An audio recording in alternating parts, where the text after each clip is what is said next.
Bonjour tout le monde, c'est Jericho, j'espère que vous allez bien les amis, j'espère que vous êtes en forme. Pour ma part, ça va nickel, on se retrouve aujourd'hui les amis pour une toute nouvelle vidéo et j'espère sincèrement que celle-ci vous plaira. Mais avant que la vidéo commence les amis, j'aimerais juste vous dire quelques petits mots car comme vous savez en ce moment YouTube bug énormément et vous êtes plus de 300 000 abonnés sur ma chaîne. Je vous remercie d'ailleurs énormément, mais il y a beaucoup de mes abonnés qui ne reçoivent pas des notifications quand je sors des vidéos. Et ça fait longtemps que YouTube a enlevé les notifications. Alors, je vous invite sincèrement de cliquer sur la cloche et bien sûr cocher où c'est marqué m'envoyer toutes les informations par rapport à cette chaîne.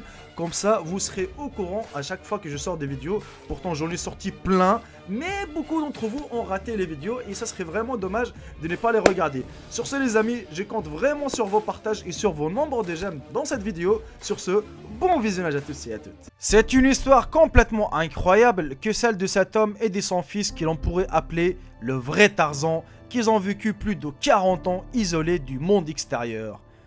Cette histoire, les amis, démarre il y a plus de 40 ans, c'est-à-dire plus ou moins en 1973, durant la guerre du Vietnam. Au 20 ans et son fils, un nourrisson de 2 ans, s'enfuit dans la forêt alors qu'une bombe a éclaté dans sa maison, tuant sa femme et ses 2 autres enfants. Depuis, personne ne les avait revus, pensant qu'ils n'avaient pu survivre dans la jungle.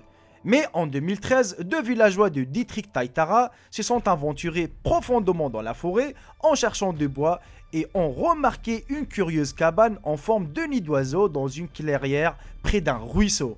En investiguant, ils ont découvert 2 hommes, un vieillard de 82 ans qui parlait le dialecte de l'ethnie Kor et son fils de 41 ans habillé d'un panier d'écorce d'arbres qui ne parlait que quelques mots.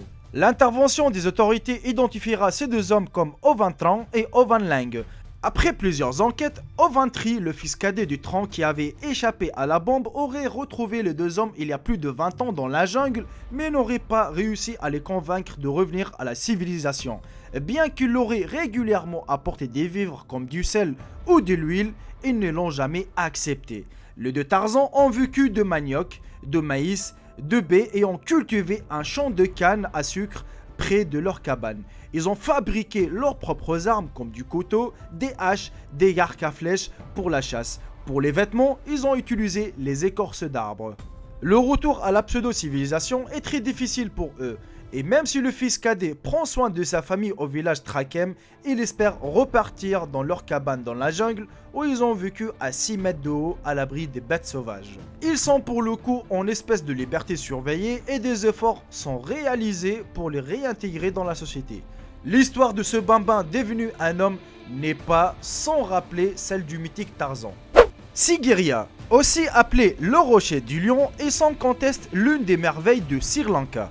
Ce fut d'ailleurs pendant plusieurs années la capitale de Ceylan. Certes, le Sri Lanka a vu défiler les capitales dont Anuradhapura et Kandy jusqu'à l'actuelle capitale Colombo. Mais Sigiriya est bien plus qu'une simple ville. Revêt comme une forteresse imprenable par un souverain apeuré, sa démesure n'a d'égal que son caractère exceptionnel. Situé en plein centre du Sri Lanka, à 160 km de Colombo, Sigiriya a été classé au patrimoine mondial de l'UNESCO et a été restauré partiellement depuis le milieu du XVIIIe siècle par les autorités sri-lankaises. C'est un passage obligé lors d'un circuit au Sri Lanka. On retrouve néanmoins toujours l'âme de Sigiriya et on peut imaginer la grandeur passée de ses chefs-d'œuvre techniques et architecturales. Sigiriya reste mystérieux et de son passé antique on sait assez peu de choses. En effet, les premiers récits datant du 7e siècle, époque à laquelle Sigiriya devint la capitale de Sri Lanka.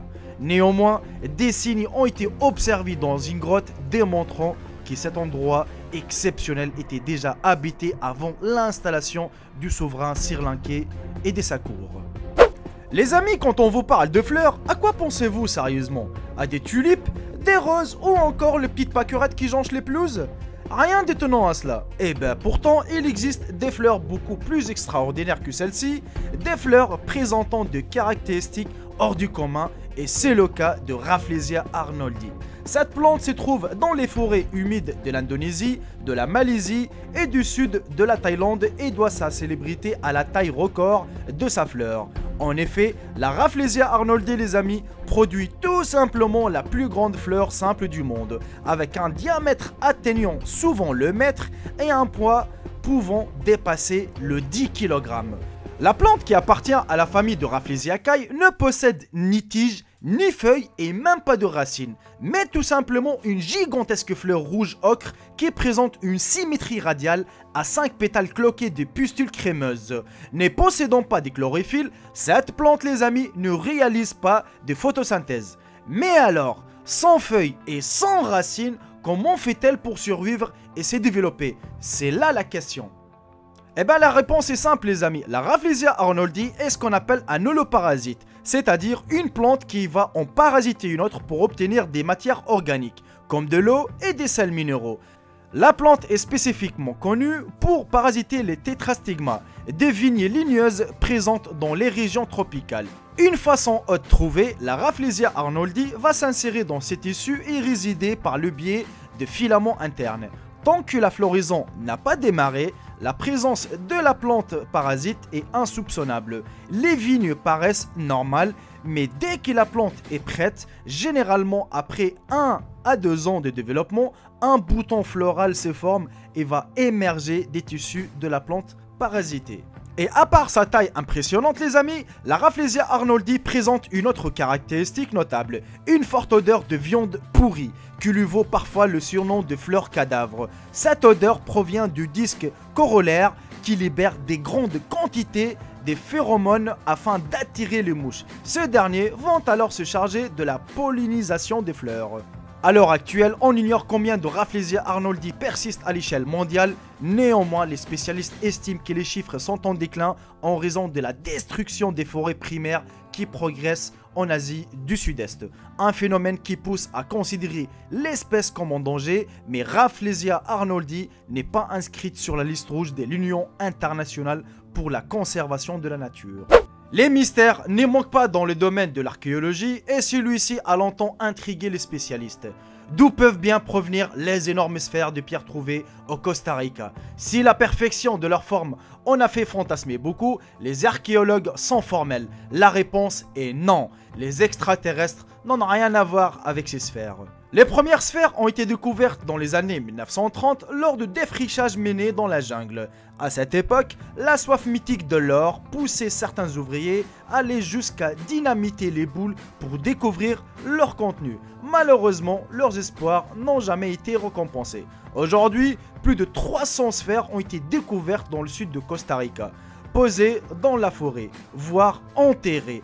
Elles sont de tailles diverses avec de diamètres allant de 7 cm à 2,50 m. Les finitions varient aussi d'une sphère à une autre. Des sphères avec de lourdes gravures ont été découvertes alors que d'autres sont minutieusement polies.